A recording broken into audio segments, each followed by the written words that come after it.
Bismillahirrahmanirrahim. Tafsir Sufi al-Isyari. Baik.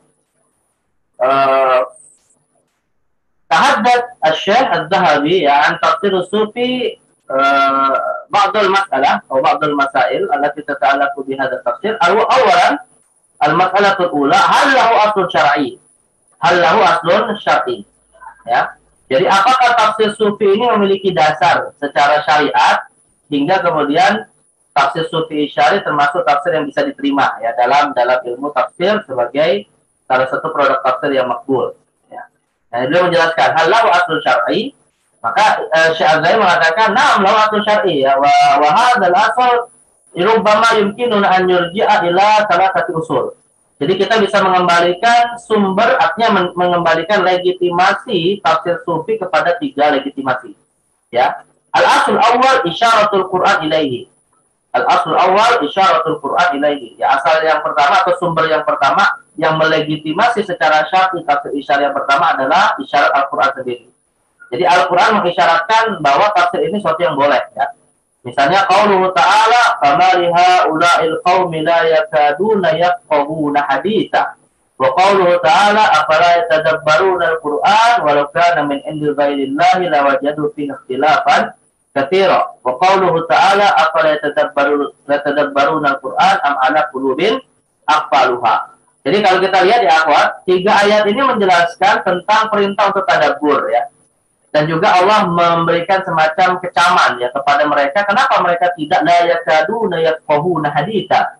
Kenapa mereka tidak memahami ungkapan para nabi itu dengan baik gitu ya? Sebenarnya mereka paham gitu, tapi maksudnya kenapa mereka tidak menerima, tidak beriman gitu ya, tidak meyakini. Mereka memahami apa yang disampaikan ya. Kalau tidak memahami mereka tidak salah. Tapi kenapa mereka kemudian tidak memahami maksud yang diinginkan gitu dari ayat-ayat Al-Qur'an yang Allah turunkan? Maka kemudian ayat yang lain memerintahkan kita untuk tadabbur. Apalagi tadabbarunal Quran. Nah, jadi apa istidlalnya? Gitu? Apa wajib istidlal? Apa dasar kok kenapa ayat ini menjadi dasar bahwa tafsir isyari itu makbul, bisa diterima? Ya. Nah, maka jawabannya adalah karena ayat-ayat ini tadi memerintahkan kita tadabbur, dan tafsir isyari itu bagian dari tadabbur, gitu ya. Tadi seperti yang tadi kita kasih contoh, ya. Ketika kita membaca kisah penyembelihan sapi betina di zaman Nabi Musa, itu kan kita bukan hanya mempelajari kisahnya saja. Kita bukan hanya membaca kisahnya saja, tapi yang kita cari apa? Apa pelajaran yang bisa kita ambil gitu kan? Apa ibrahnya? Apa hikmahnya? Ya. Nah, akhirnya ibrah dan hikmah inilah yang kalau kaitannya ada unsur ruhinya, itulah yang disebut tafsir isyari. Ya, itu disebut tafsir isyari. Ya sama seperti inilah, analoginya sama seperti ketika Sayyiduna Ibnu Abbas ya ditanya oleh Umar bin Khattab, ya Sayyidina Umar bin Khattab tentang tafsir surat An-Nasr, idza jaa nasrullahi wal fath. Secara zahir kan ayat itu menginformasikan kemenangan Islam gitu kan, tapi rupanya Ibnu Abbas menemukan makna lain ya lewat tadabbur. Akhirnya beliau menyimpulkan ayat itu sebagai dalil bahwa qurbu ajalin Nabi sallallahu alaihi wasallam, bahwa telah dekat ajalnya Nabi Muhammad sallallahu alaihi wasallam. Nah, itu namanya disebut isyarah ya, isyarah terhadap makna di luar zahirnya ya. Dan inilah yang disebut dengan tadabbur di dalam Al-Qur'an. Jadi tafsir isyarah ini dilegitimasi oleh perintah kita mentadabburi makna-makna Al-Qur'an ya. Ini al-asul awal. Al-asul tsani. Nah, kemudian sumber kedua yang melegitimasi tafsir isyarah adalah as-sunnatun nabawiyah ya. As-sunnatun nabawiyah. Nah, ini tegas ya, dalam sunnah tadi tegas sekali menyebutkan bahwa Al-Quran itu punya 2 kandungan makna ya. Qala akhrajal Faryabi min riwayatil Hasan mursalan an Rasulillah sallallahu alaihi wasallam annahu qala likulli ayatin dhahrun wa batnun wa likulli harfin haddun wa likulli haddin matla'un. Ini asyahid min hadzal hadis ya akhwat, anna Nabi sallallahu alaihi wasallam ya dzakara anna likulli ayah minal Qur'an makna dhahir wal makna batin. Ya, jadi setiap ayat Al-Quran itu mengandung makna zahir dan makna batin. Apa makna zahir? Makna zahir itu adalah al-makna al-mutabadil fi dhihni inda qira'atihi. Ya, makna yang langsung ada di kepala kita ketika kita membaca ayat Al-Quran, itu namanya makna zahir. Ya, sedangkan kalau makna batin adalah makna yang kita dapati lewat proses tadabbur, perenungan ya. Nah itu mana nanti dijelaskan sih perbedaan antara dua maksud itu ya zahir wa batin. Tapi intinya yang menjadi syahid adalah hadis Nabi menginformasikan ayat ada dua makna ini. Nah, kalangan sufi itu berusaha mencari makna yang mana ya, Pak? Makna zahir atau makna batin? Hah? Kalangan sufi mencari makna yang mana? Makna zahir atau makna batin yang dicari oleh sufi? Zohir. Makna zohir. Yang dicari dari batin. Iya, batin. Yang dicari makna batin, tapi mereka tetap mengakui makna zahir, ya. Nah, kalangan sufi nazari itu sebenarnya mirip seperti tafsir sufi isyari, mencari juga makna batinnya, tapi menolak makna zahirnya. Nah, itu masalah. Ya. Paham ya perbedaannya ya, yang tadi kita sudah sebutkan. Jadi kalau tafsir sufi isyari mencari makna batin, atau tafsir sufi secara umum ya mencari makna batin, tapi di satu sisi tafsir sufi isyari masih menerima makna zahir. Nah, sedangkan kalau yang menolak makna zahir nanti istilah lainnya disebut dengan al-batiniyah.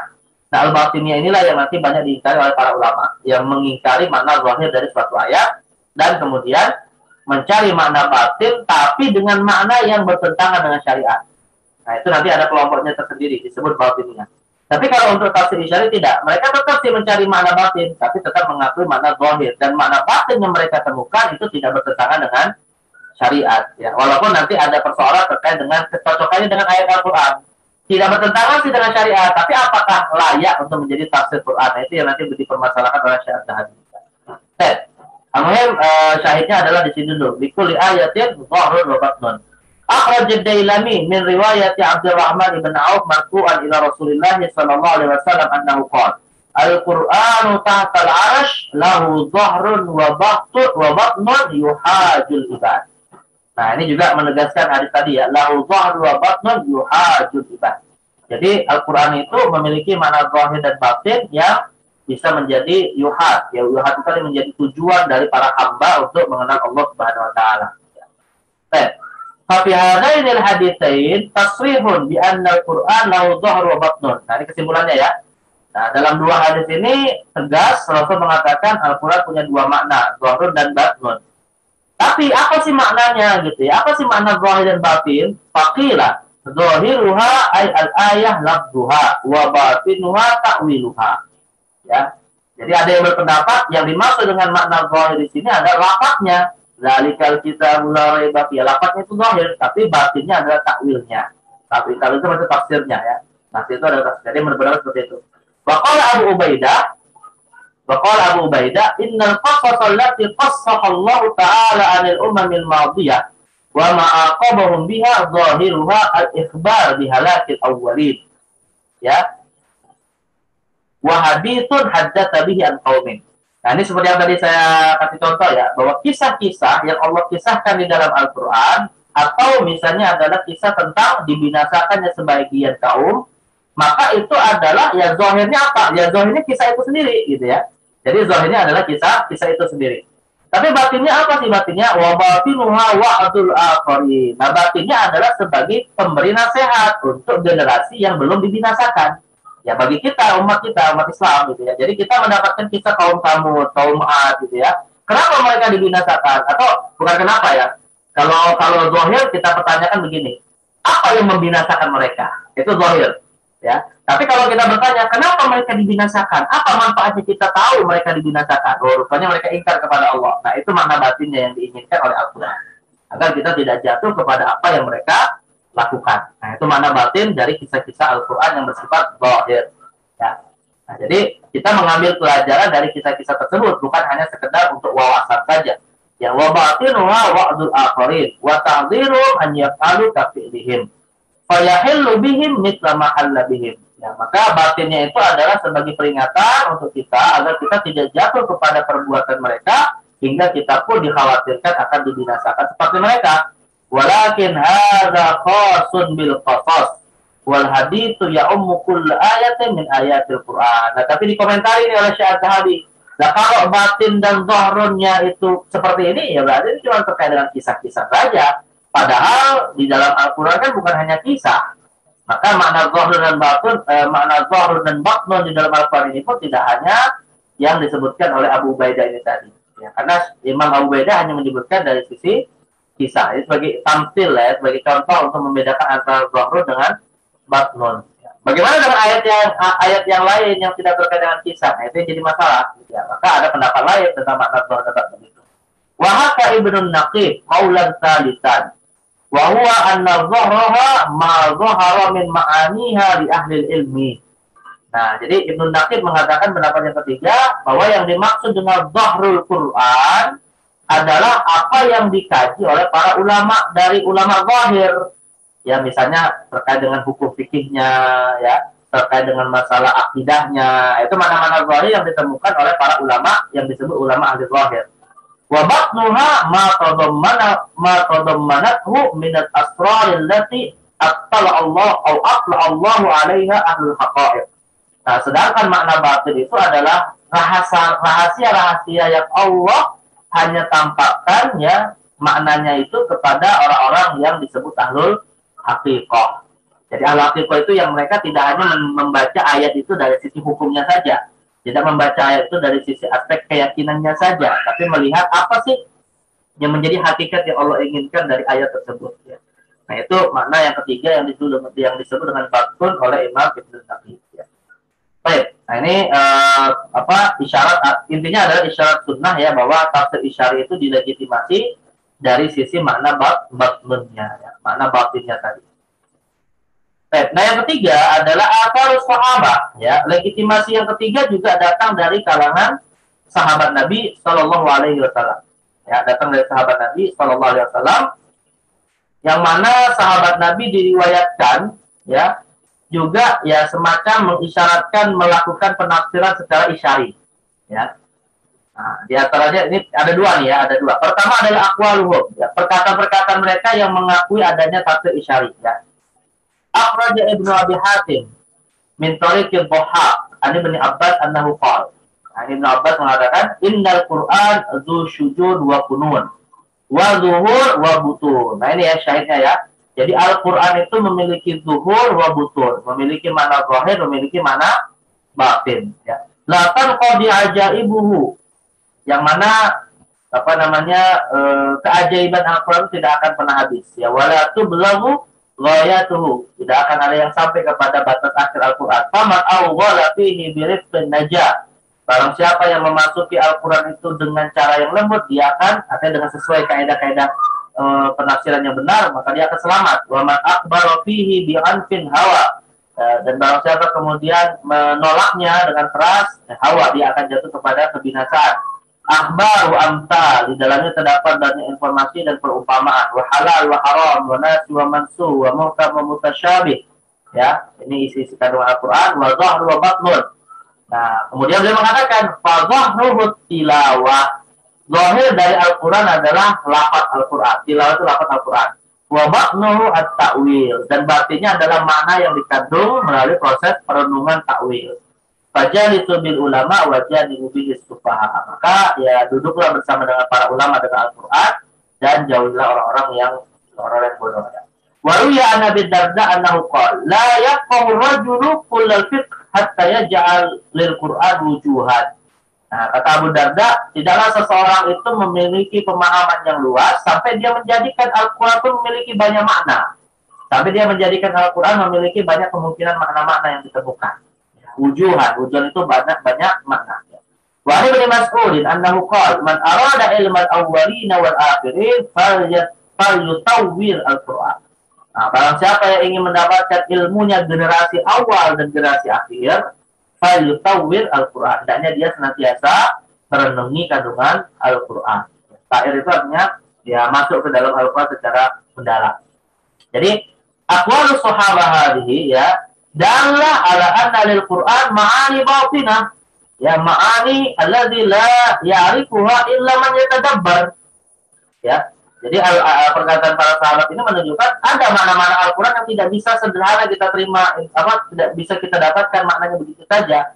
Ya, harus melalui proses perenungan yang panjang. Nah, itulah yang kemudian menjadi salah satu konsep dari tafsir isyari. Ya, tafsir isyari konsep untuk menemukan makna-makna tadabbur ini tadi.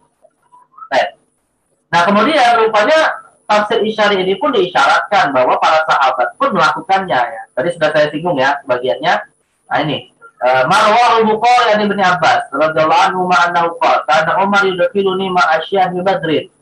Ya, jadi ini dikisahkan bahwa Ibnu Abbas pernah diajak oleh Umar untuk diajak musyawarah. Ya, pada saat itu Ibnu Abbas masih muda ya. Maka lalu kemudian ketika Ibnu Abbas ini diajak musyawarah oleh Umar bersama dengan para tokoh-tokoh senior ya Asy'ar fi Badrin, para tokoh-tokoh senior yang ikut perang Badar. Maka ba'dhum ya wajada fi nafsihi. Sebagian di antara mereka itu semacam ada hal yang mungkin kurang nyaman gitu ya. Dan akhirnya bertanya kepada Umar, "Lima tudkhilu hadza ma'ana wa lana abna'u mithluhu?" Kenapa engkau wahai Umar memasukkan Ibnu Abbas bersama kita untuk diajak musyawarah? Kita kan juga punya anak-anak yang seumuran dengan dia gitu ya. Jadi mereka merasa ini nggak pantas diajak musyawarah, Ibnu Abbas masih muda gitu ya. Tapi bagaimana Umar? Umar akhirnya memberikan semacam tes untuk menunjukkan keilmuan Ibnu Abbas ya. Akhirnya Umar mengatakan, innahu min haitsu alimtum fada'ahu dzati yaumin fa'adaqalahu mawdi. Kata Umar, sebenarnya kalian udah paham Ibnu Abbas itu ilmunya seperti apa gitu ya. Dan akhirnya Umar di suatu hari ya mengajak lagi Ibnu Abbas bersama dengan Asy'ar Badrin tadi ya. Lalu akhirnya Ibnu Abbas bercerita, "Famara'aitu annahu da'ani yaumin illa liyuriyahum." Kata Ibnu Abbas, tidaklah aku dipanggil kembali oleh Umar untuk musyawarah kecuali sebenarnya untuk memperlihatkan ya kepada Asy'ar Badrin terkait dengan keluasan ilmu Ibnu Abbas tadi. Qala, lantas Umar bertanya, "Mata quluna fi qouli ta'ala idza jaa'a nasrullahi wal fath?" Nah, apa pendapat kalian? Ini Umar bertanya kepada Asy'ar Badrin ya. Apa pendapat kalian tentang surah An-Nasr? Faqala ba'dhum amarna an na'budallaha wa nastaghfiruhu idza nasarna wa fataha 'alaina. Ya, jadi sebagian mereka akhirnya berkata secara zahir, ya menafsirkan ayat ini secara zahir. Ya, ayat ini pokoknya kalau kita diperintahkan oleh Allah untuk memujinya, memohon ampunan kepadanya, kalau kita menang dan mendapatkan kemenangan. Ya, dan wasa kata ba'dhum falam yakul syai'a. Adapun yang lain tidak memberikan jawaban. Faqala li. Nah, kemudian Umar bertanya kepada Ibnu Abbas, "Akana kataku ya Ibnu Abbas, apakah begitu menurut tafsirnya atau apakah tafsir seperti itu menurut Anda wahai Ibnu Abbas?" Akhirnya Ibnu Abbas mengatakan, "La, tidak seperti itu." Nah, ini Ibnu Abbas beda lagi nih, beda dengan tafsir yang tadi disebutkan. Qala, "Fama taqul?" Lantas apa menurut Anda? Qultu huwa ajalu Rasulullah sallallahu alaihi wasallam. Ya. Sesungguhnya maksud dari ayat ini adalah apa? Dekatnya ajal Rasulullah sallallahu alaihi wasallam. Jadi tafsirnya beda dengan tafsir para Asy'ar Badrin ya. A'lamuhu lahu. Ya, au u'allimuhu lahu. Yang aku beritahukan kepada mereka. Atau huwa ajal Rasulullah SAW a'lamahu lahu ya. Jadi itu adalah masa ajal Rasulullah yang diisyaratkan. Alam itu dikata alama ya. Alama itu ada tanda gitu ya. Sebagai tanda dekatnya wafat Rasulullah. Qala idza jaa nasrullahi wal fath wa dzalika alamatu ajalik. Fasabbih bihamdi rabbika wastaghfir innahu kana tawwaba ya. Nah, maka Rasul ketika turun ayat ini, ya Allah akan berkata kepada Rasulnya, jika telah datang kemenangan dari Allah, wahai Muhammad, hakikatnya itu adalah tanda mendekati wafat dirimu. Maka sebelum mendekati wafat, fasabbih bihamdi rabbika wastaghfir innahu kana tawwaba. Jadi Allah memerintahkan sang Nabi untuk memuji dan beristighfar karena sebentar lagi akan wafat. Faqala Umar, ma'a'lamu minha illa ma taqul.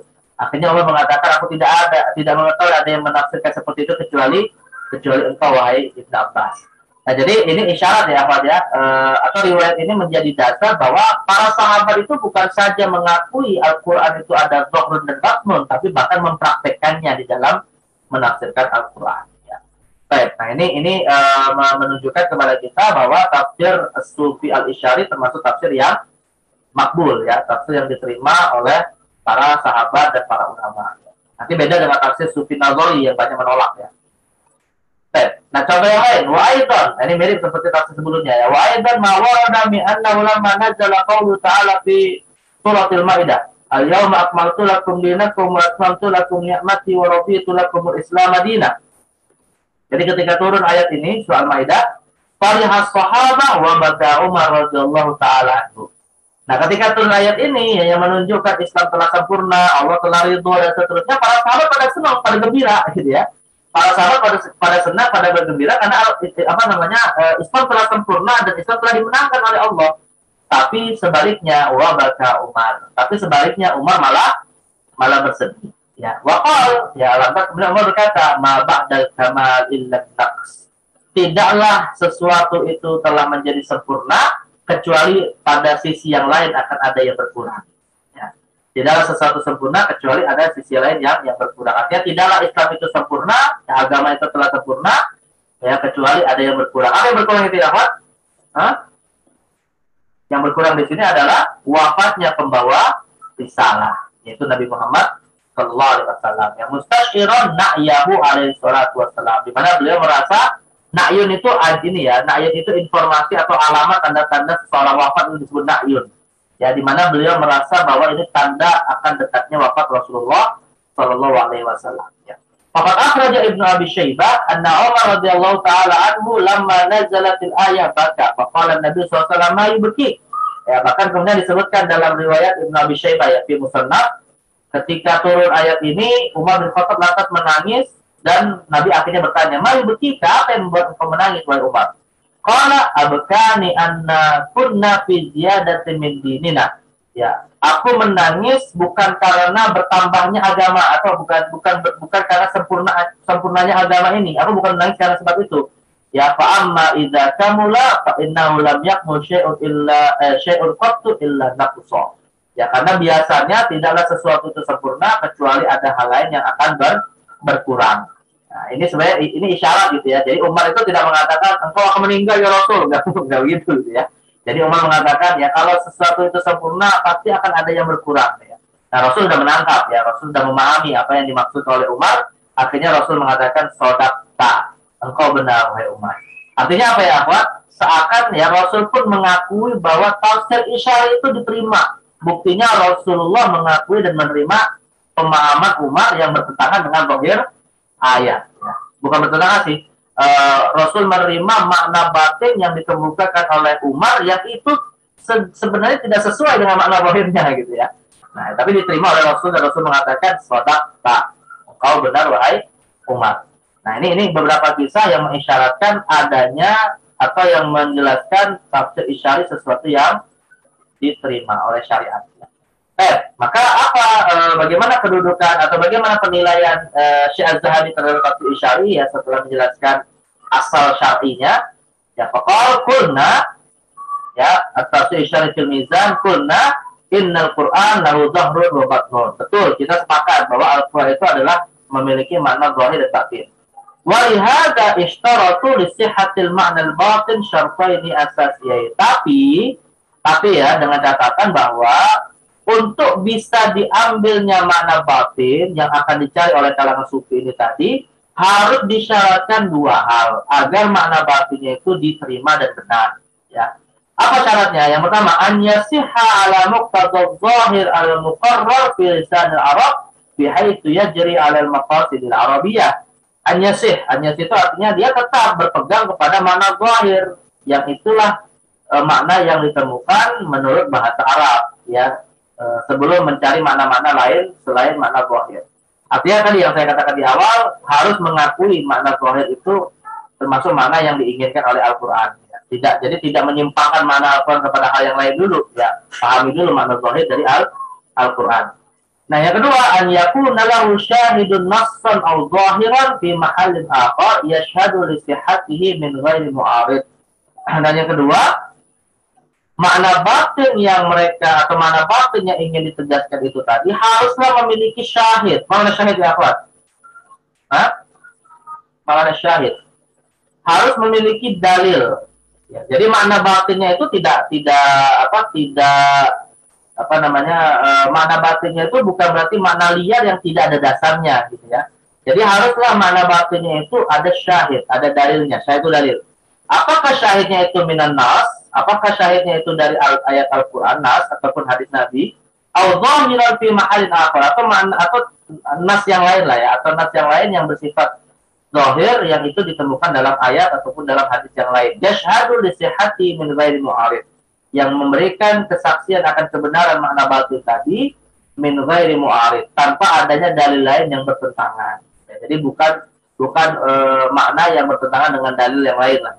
Begitu ya.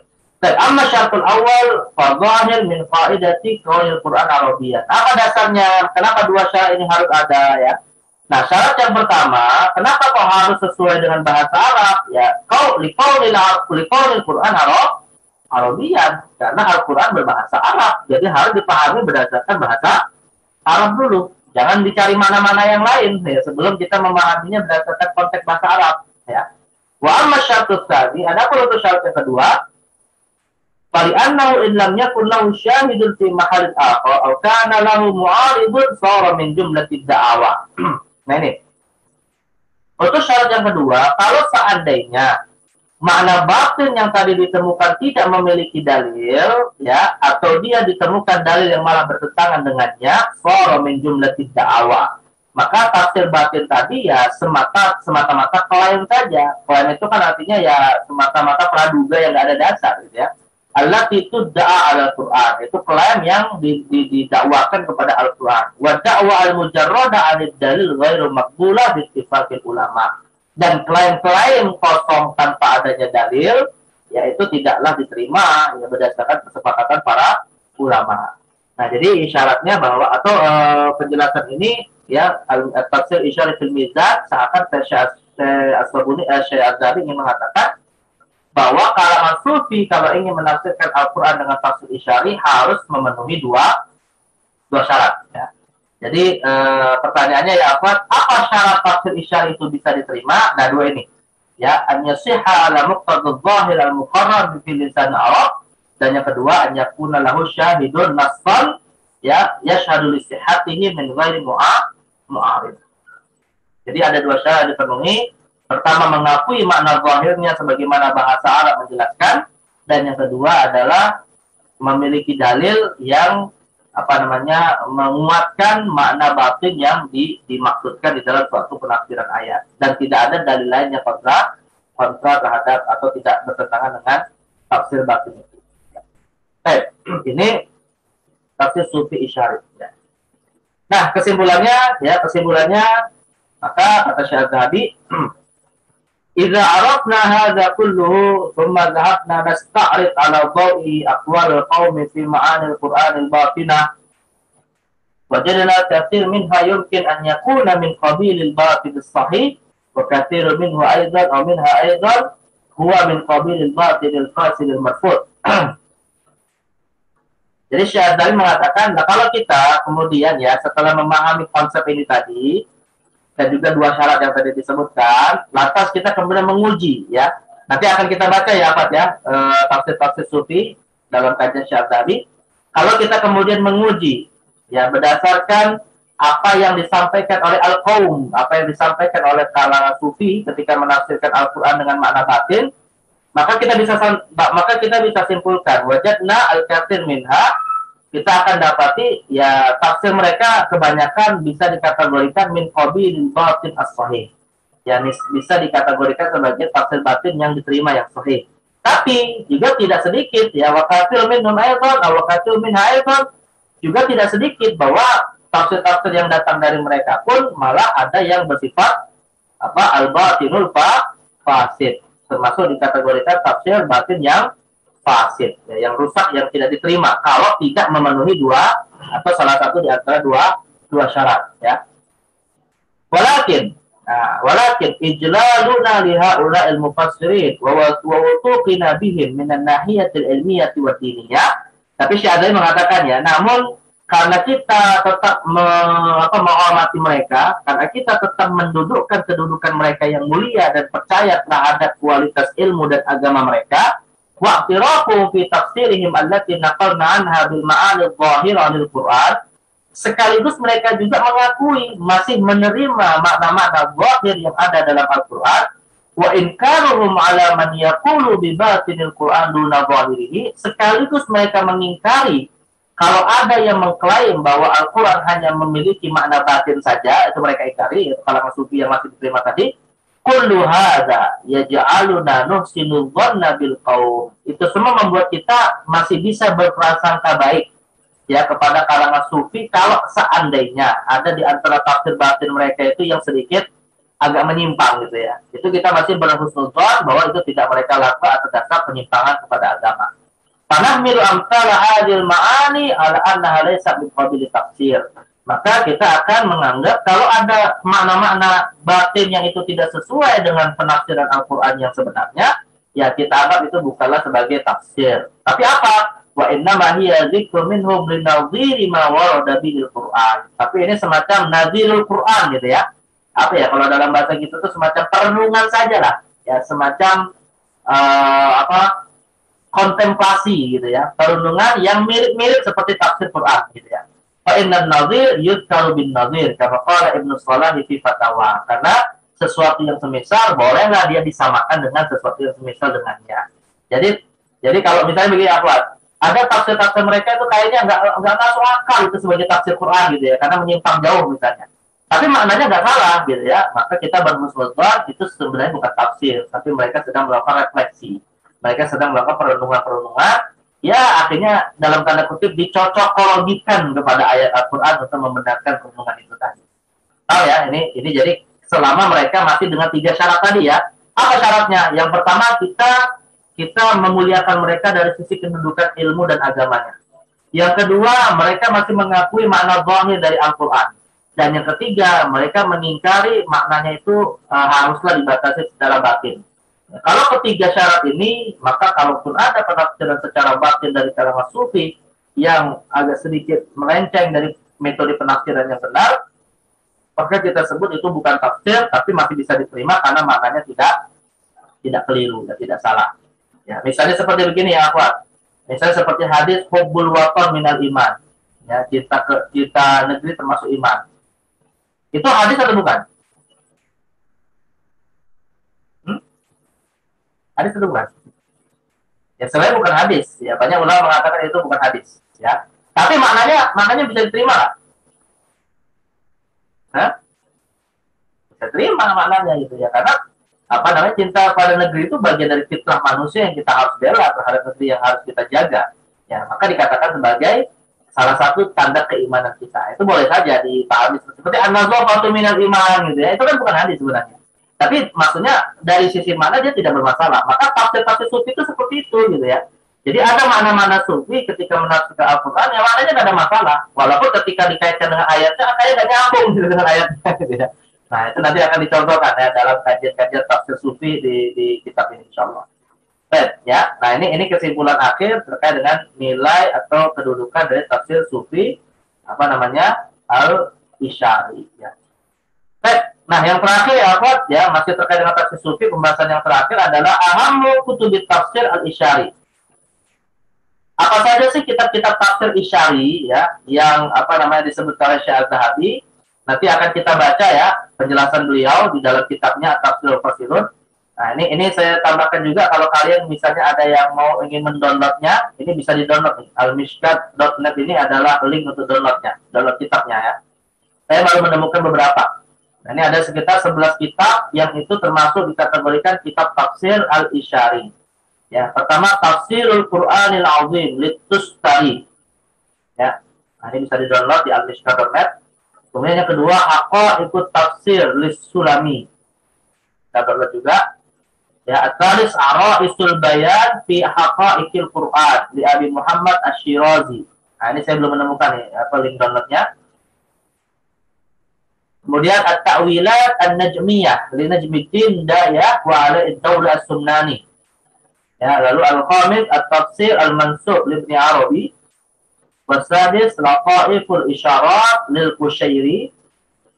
Ya, as-sabi Tanbihul Afham ila tadabburil kitabi wa ta'arruf 'ala al-ayati wal anba'il idham li Ibnu Barjan.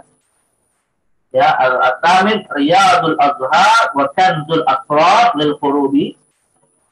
At-Tasi Al-Fawatihul Ilahiyah wal Mafatihul Ghaibiyah li Ni'matillahi An-Nakhjawani. Al-Ashir Ruhul Bayan fi Tafsir Al-Quran li Ismail Haqqi. Wal Hadi Ashar Al-Bahrul Madid fi Tafsir Al-Quran Al-Majid li Ibnu Ajibah. Nah, ini produk tafsir ya yang disusun dengan pendekatan corak tafsir Isyari.